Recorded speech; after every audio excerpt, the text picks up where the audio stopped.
Hello. Hello.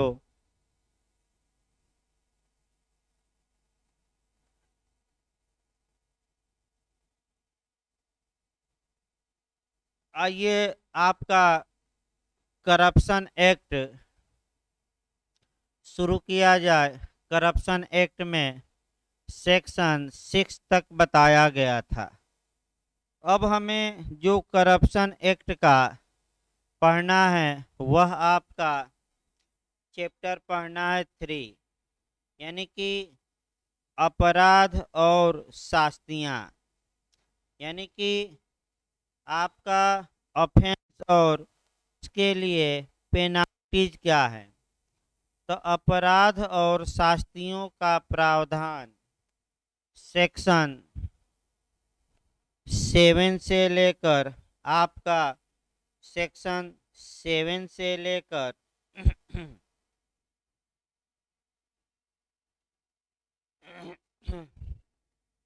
Section 7 से लेकर 16 तक में दिया गया है, यानी कि 16 तक में दिया गया है। इसमें जो आप पूछ सकता है, एक तो सेक्शन 7 पूछ सकता है। 7 भी काफ़ी महत्वपूर्ण है। और आप अगर पूरा पूछे तो आप सेक्शन 7 से लेकर 16 तक शॉर्टकट में पूरा लिखना पड़ेगा। तो पूरा पूछे तो सब कुछ शॉर्टकट में लिखना है, और अलग से सेक्शन पूछे तो आपका अलग अलग भी तैयार मेंस के लिए करना है, बिहार के लिए, एपीओ के लिए। देखिए सेक्शन 7 हम शुरू करते हैं। पब्लिक सर्वेंट को रिश्वत दिए जाने से संबंधित अपराध, यानी कि लोक सेवक को रिश्वत दिए जाने से संबंधित अपराध। देखिए आपका क्या कहा गया है।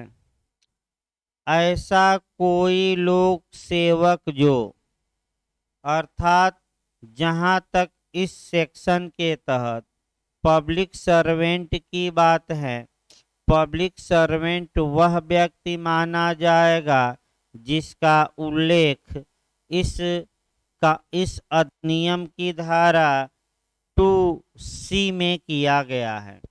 यानी कि कुल मिलाकर आपका सेक्शन 2 के क्लाज सी में दिए गए लोक सेवक द्वारा क्या किया जा रहा है। देखिए क्लाज ए हम देखते हैं।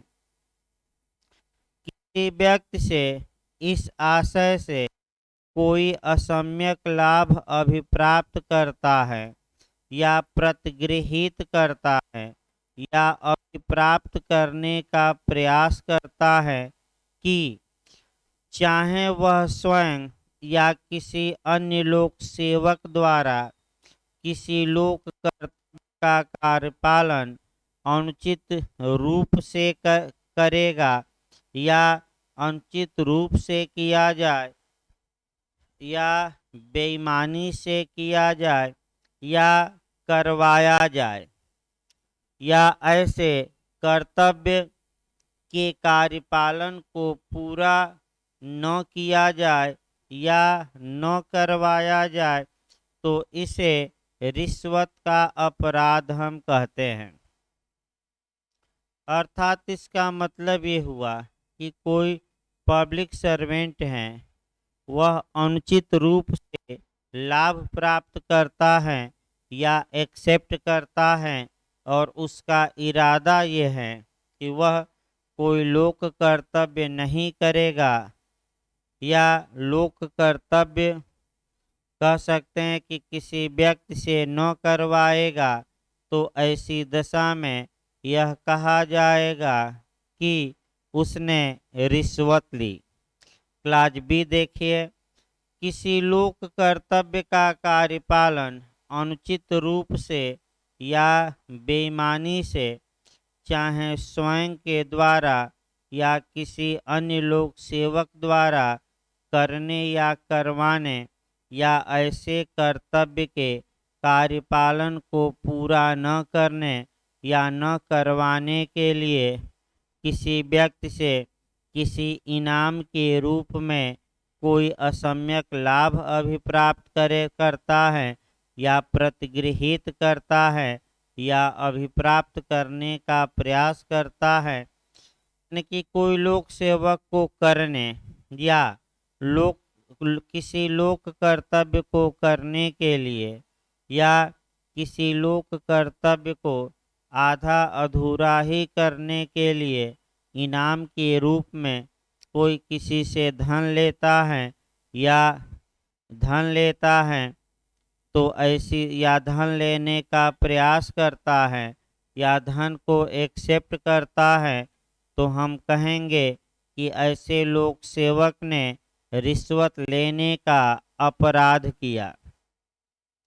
तीसरा है किसी लोक कर्तव्य का अनुचित रूप से या बेईमानी से कार्यपालन करता है या किसी अन्य लोक सेवक को किसी लोक कर्तव्य का अनुचित रूप से या बेईमानी से कार्यपालन करने हेतु प्रेरित करता है या किसी व्यक्ति से कोई असम्यक लाभ स्वीकार करने के परिणाम स्वरूप या उसकी प्रत्याशा में ऐसे कर्तव्य का कार्यपालन करने से प्रवृत्त रहता है। यानी कि लोक कर्तव्य तो करता है लेकिन रिश्वत लेता है और लोक कर्तव्य को गलत तरीके से करता है, बेईमानी से करता है, या तो स्वयं करे या अन्य किसी लोक सेवक से कराए, तो हम कहेंगे कि ऐसे व्यक्ति ने रिश्वत लेने का अपराध किया है। आइए अब दंड की मात्रा देखा जाए तो ऐसी दशा में ऐसा लोक सेवक दंड का भागी होगा जिसकी अवधि 3 वर्ष से कम की नहीं होगी, किंतु जो 7 वर्ष तक की हो सकेगी दंडनीय होगा और जुर्माने से भी दंडनीय होगा। यानी कि कम से कम 3 वर्ष का कारावास और अधिकतम कितने का कारावास? 7 वर्ष का, ये याद रखिए।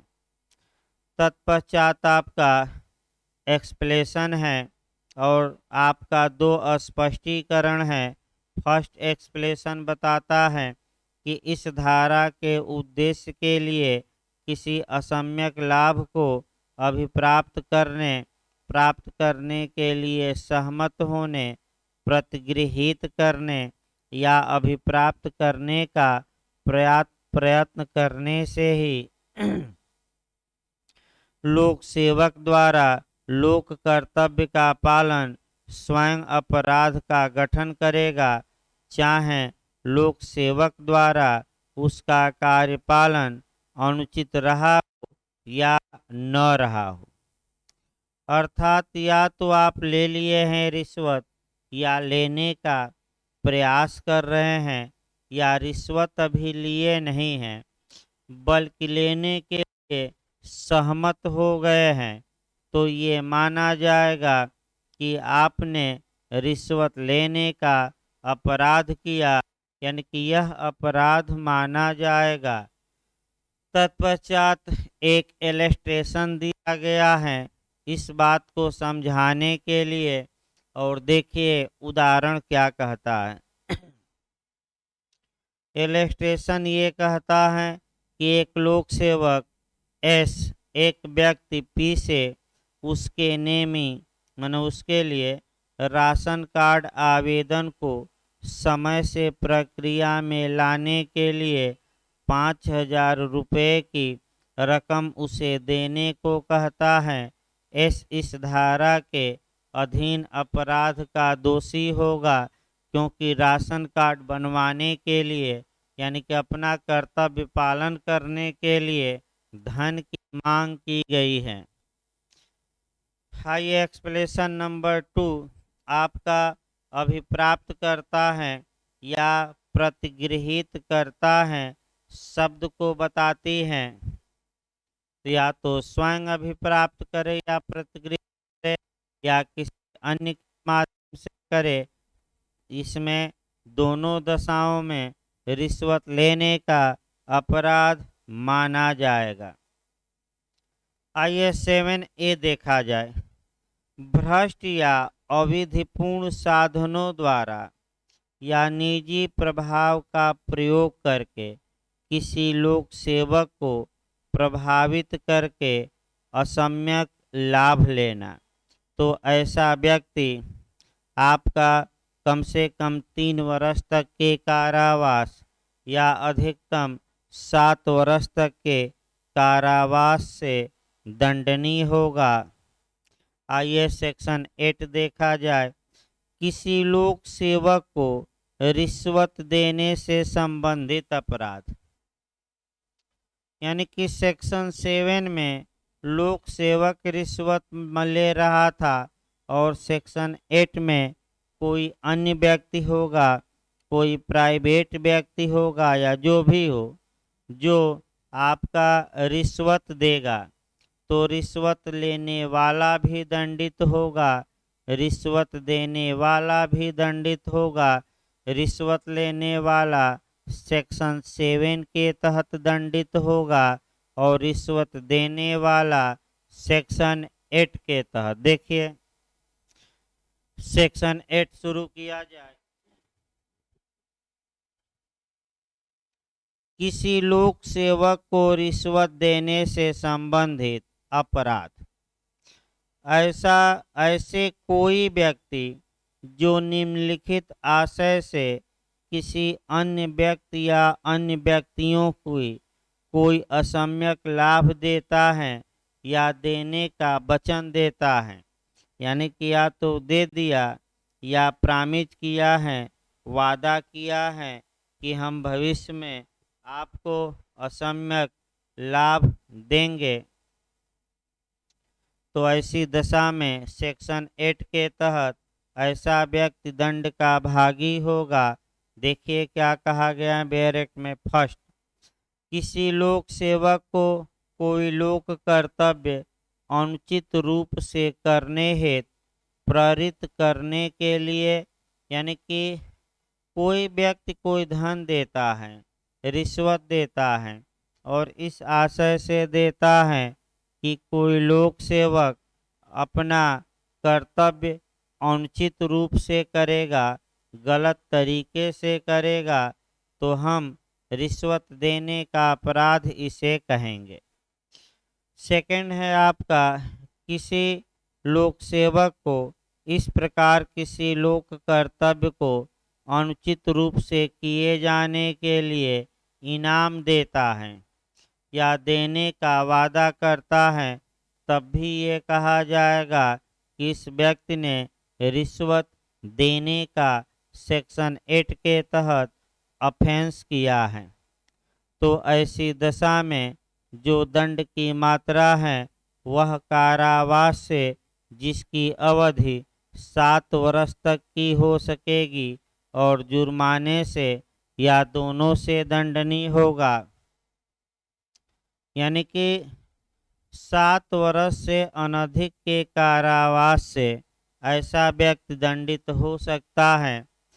परंतु आइए परंतु देखा जाए, काफ़ी महत्वपूर्ण है। 3 प्रोविज़न है, प्रोविजो हैं 3, तीनों परंतु भी लिखना पड़ेगा। परंतु इस धारा के उपबंध वहाँ लागू नहीं होंगे जहाँ कोई व्यक्ति ऐसा असम्यक लाभ देने के लिए विवश किया गया है, यानी कि जो व्यक्ति विवश किया गया है रिश्वत देने के लिए, वह सेक्शन 8 के तहत दंड का भागी नहीं होगा।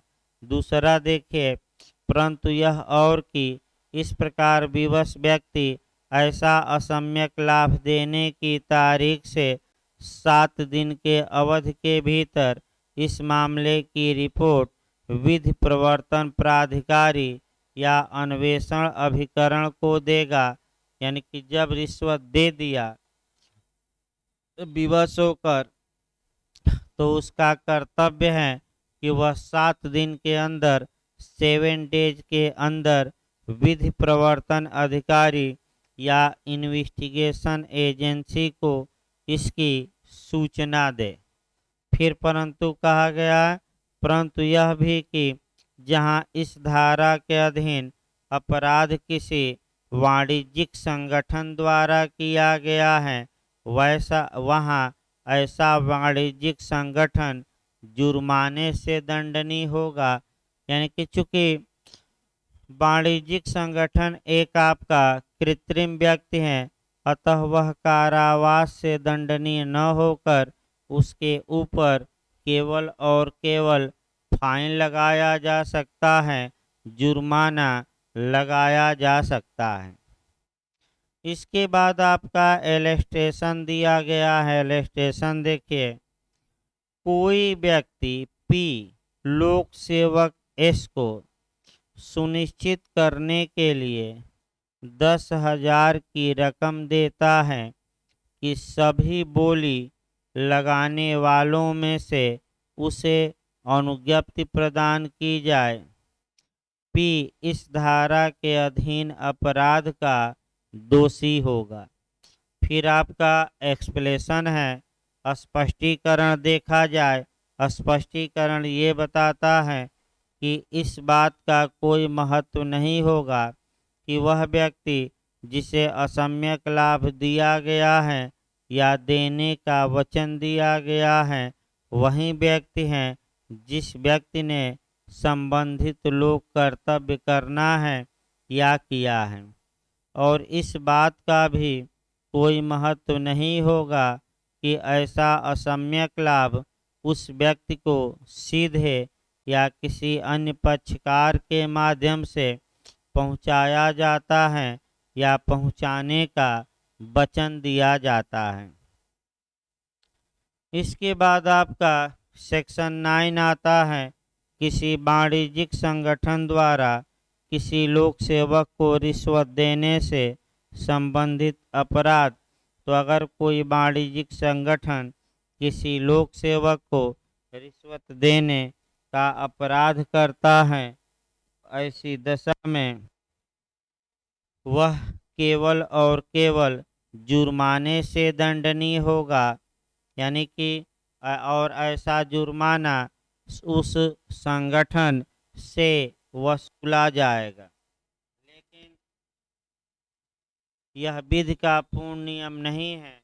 और आपका सेक्शन 10 में वाणिज्यिक संगठन के भार साधक व्यक्ति अपराध के दोषी बनाए गए हैं। यानी कि कंपनी, समूह, फर्म, क्लब इत्यादि के। देखिए धारा 10, जहां धारा 9 के अधीन कोई अपराध किसी वाणिज्यिक संगठन द्वारा किया जाता है और न्यायालय में ऐसे अपराध का वाणिज्यिक संगठन के किसी निदेशक, प्रबंधक, सचिव या अन्य अधिकारी की सहमत या मौनानुकूलता साबित हो जाती है, तो वहाँ ऐसा निदेशक, प्रबंधक, सचिव या अन्य अधिकारी ऐसे अपराध का दोषी होगा और अपने विरुद्ध कार्रवाई किए जाने का दायी होगा तथा कारावास से दंडनीय होगा, जिसकी अवधि 3 वर्ष से कम की नहीं होगी तथा जो अधिकतम 7 वर्ष तक की हो सकेगी। यानी कि अगर निदेशक इत्यादि की सहमत से ये अपराध संगठनों ने किया है, वाणिज्यिक संगठनों ने, तो निदेशक इत्यादि दंड के भागी होंगे। आइए आपका सेक्शन 11 देखा जाए। लोक सेवक, जो ऐसे लोक सेवक द्वारा की गई कार्यवाही या कारोबार के संबंध में प्रतिफल के बिना असम्यक अभिलाभ प्राप्त करता है, वह भी दंड का भागी होगा। तो सेक्शन 11 भी आपका कह सकते हैं शॉर्टकट में ही लिखना है। भ्रष्टाचार अधिनियम की धारा 11 फिर से देखिए, लोक सेवक, जो ऐसे लोक सेवक द्वारा की गई कार्यवाही या कारोबार से संबद्ध व्यक्ति से प्रतिफल के बिना असम्यक लाभ अभिप्राप्त करता है, तो वह दंड का भागी होगा। बेयर एक्ट पहले देखिए सेक्शन 11। जो कोई सेवक होते हुए अपने लिए या किसी अन्य व्यक्ति के लिए किसी व्यक्ति से यह जानते हुए कि ऐसे लोक सेवक द्वारा की गई या की जाने वाली किसी कार्यवाही या कार्रवाई से वह व्यक्ति संपृक्त रह चुका है या उसका संयुक्त संपृक्त होना संभाव्य है, या स्वयं उसके या किसी ऐसे लोक सेवक के जिसका वह अधीनस्थ है यदि कर्तव्य पदीकृत या लोक कर्तव्यों से वह व्यक्ति जुड़ा हुआ अथवा किसी व्यक्ति से यह जानते हुए कि वह इस प्रकार संयुक्त व्यक्ति से हितबद्ध है, नातेदारी रखता है, किसी असम्यक लाभ को किसी प्रतिफल के बिना या ऐसे प्रतिफल के लिए जिसे वह जानता है कि अपर्याप्त है, प्रतिगृहित करेगा या अभिप्राप्त करेगा या अभिप्राप्त करने का प्रयत्न करेगा, तो वह दंड का भागी होगा और दंड 6 माह से कम नहीं होगा और जो अधिकतम 5 वर्ष तक का हो सकेगा और जुर्माने से भी दंडनीय होगा। इसके बाद सेक्शन आपका आ जाता है 12, अपराधों के लिए दुष्प्रेरण, यानी कि जो कोई व्यक्ति ऐसे अपराधों का रिश्वत देने, रिश्वत लेने, रिश्वत अभिप्राप्त करने इत्यादि से संबंधित अपराधों का एबेटमेंट करेगा, दुष्प्रेरण करेगा, वह दंड का भागी होगा जिसकी अवधि 3 वर्ष से कम की नहीं होगी, किंतु जो 7 वर्ष तक का हो सकेगा और जुर्माने से भी दंडित होगा। आइए सेक्शन 13 देखा जाए, लोक सेवक द्वारा आपराधिक अत्याचार। सेक्शन 13 आपका क्रिमिनल मिसकंडक्ट बाय आपका section 13 criminal misconduct by a public servant, यानी कि लोक सेवक द्वारा आपराधिक अपचार। ये क्वेश्चन भी अलग से बन सकता है कि आपराधिक लोक सेवक द्वारा आपराधिक अत्याचार से संबंधित विधि का वर्णन करिए।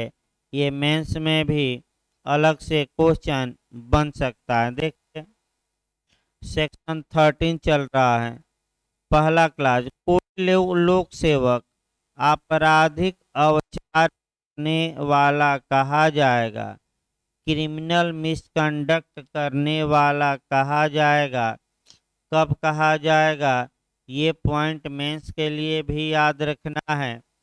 यदि वह लोक सेवक के रूप में अपने को सौंपी गई किसी संपत्ति या अपने नियंत्रणाधीन किसी संपत्ति का उपयोग के लिए बेईमानी से या कपटपूर्वक दुर्विनियोग करता है या उसे अन्यथा संपरिवर्तित कर देता है या किसी अन्य व्यक्ति को ऐसा करने देता है, यानी कि कुल मिलाकर जो संपत्ति उसे हैंडओवर की गई है या उसके कंट्रोल में है, उसका बेईमानी से या कपटपूर्वक मिसयूज करना या किसी अन्य व्यक्ति को ऐसे करने देना ही क्रिमिनल कंडक्ट माना जाएगा। जैसे कि एक बाइक बरामद हुई, थाने में गई और थानेदार साहब को ये चाहिए था कि बाइक सीज कर थाने में रखें, तो बाइक का मिसयूज किए और उसी बाइक से टहलने लगे, तो ये आपराधिक अत्याचार का अपराध माना जाएगा। दूसरा देखिए, यदि वह अपनी पदावधि के दौरान अवैध रूप से अपने को साशय समृद्ध करता है, यानी कि खूब पैसा वैसा कमाया गलत तरीके से और अपने को काफ़ी धनवान बना लिया, तो ऐसी दशा में ये माना जाएगा कि वह क्रिमिनल मिसकंडक्ट का अपराध किया है। तत्पश्चात दो एक्सप्लेनेशन है पहले खंड में। देखिए, किसी व्यक्ति के बारे में यह उपधारणा की जाएगी कि उसने अवैध रूप से अपने को शासक समृद्ध बनाया है, यदि वह या उसकी ओर से कोई अन्य व्यक्ति अपनी पदावधि के दौरान किसी समय अपनी आय के ज्ञात स्रोतों से अनानुपातिक धनीय संसाधन या संपत्ति उसके कब्जे में है या रही है, जिसके लिए लोक सेवक समाधानप्रद रूप से हिसाब नहीं देता। यानी कि जितने आय के साधन हैं, उन साधनों को से जितनी आय हो सकती है, उससे अधिक उसके पास प्रॉपर्टी है और उस प्रॉपर्टी का वह हिसाब नहीं दे पा रहा है, तो हम कहेंगे कि वह समृद्ध हुआ है। आपका एक्सप्लेनेशन नंबर 2 देखा जाए, पद आय के ज्ञात स्रोत से किसी विधिपूर्ण स्रोत से प्राप्त आय अभिप्रेत है। यानी कि आय के स्रोत में अवैध आय के स्रोत नहीं, बल्कि कौन आय के स्रोत होना चाहिए? वैध। अवैध तरीके से कमाई गई संपत्ति को हम आपका आय के स्रोत में शामिल नहीं मानेंगे। फिर खंड 2 कहता है कि कोई लोक सेवक जो आपराधिक अवचार करेगा इतनी अवधि के लिए जो 4 वर्ष से कम की नहीं होगी, किंतु जो 10 वर्ष तक की हो सकेगी, कारावास से दंडनीय होगा और जुर्माने से भी दंडनीय होगा। यानी कि क्रिमिनल मिसकंडक्ट के लिए दंड याद रखिए, कम से कम 4 साल होगा और अधिकतम कितना हो सकेगा? 10 साल। इस प्रकार आपका सेक्शन 14 आ जाइए, आभ्यासिक अपराधी के लिए दंड, हैबिचुअल अफेंडर। तो हैबिचुअल अफेंडर के लिए दंड का प्रावधान सेक्शन 14 में किया गया है। हर बार रिश्वत का अपराध कर रहा है तो दंड की मात्रा बढ़ेगी। और याद रखिएगा, आपका एमपी के लिए भी कम से कम 5 वर्ष और अधिकतम 10 वर्ष और जुर्माना। कम से कम 5, अधिकतम 10 साल के कारावास और जुर्माना। इसके बाद आता है सेक्शन 15, प्रयत्न के लिए दंड, यानी कि रिश्वत देने के प्रयत्न के लिए। यानी कि सेक्शन 13 की उपधारा 1 के खंड क में निर्दिष्ट कोई अपराध करने का प्रयत्न करेगा, वह भी दंडित होगा और अवधि इसकी 2 वर्ष से कम की नहीं होगी, किंतु 5 वर्ष हो सकेगी।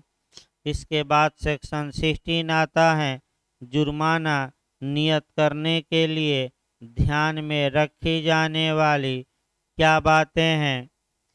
तो इसको देखिए, जुर्माने की रकम नियत करने में न्यायालय वहाँ जहाँ जुर्माने का दंड सेक्शन 7, सेक्शन 8, 9, 10, 11, 13 को उपधारा 2 या सेक्शन 14 या 15 के अधीन अधिरोपित किया गया है, उस रकम या संपत्ति के मूल्य का यदि कोई हो जिसे अभियुक्त व्यक्ति ने अपराध करके अभिप्राप्त किया हो, अथवा वहाँ जहाँ दोष सिद्धि सेक्शन 13 की उपधारा 1 के खंड ख में निर्दिष्ट किसी अपराध के लिए है, उस खंड में निर्दिष्ट धन संबंधी साधन या संपत्ति का जिसका कि अभियुक्त व्यक्ति समाधानप्रद लेखा जोखा करने में असमर्थ होगा, ध्यान में रखा जाएगा। यानी कि जुर्माना लगाते समय कितना रिश्वत लिया है, दिया है, इस बात को क्या रखा जाएगा? ध्यान में। इस प्रकार अध्याय 3 भी समाप्त हो गया। धन्यवाद।